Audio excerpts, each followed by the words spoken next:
In today's video, I'll teach you how to send Instagram Reels to ChatGPT. So first of all, what you have to do is launch up an Instagram application. You can see over here, Instagram has been opened. Make sure you're logged into your account. What you have to do is go to the Reels interface. For that, tap on the Reel icon that you can see at the bottom of your screen.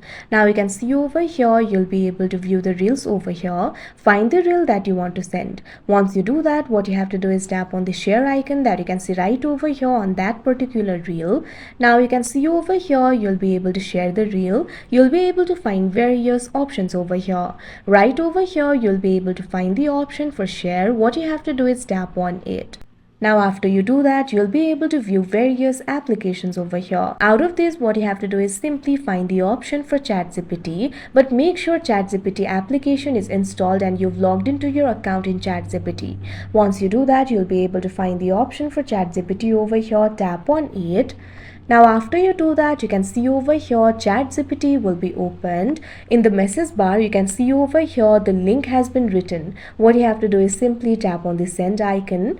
Now you can see over here the Instagram reel has been sent to the ChatGPT. So that is how you send Instagram reels to ChatGPT. I hope you found this video helpful. Thank you for watching.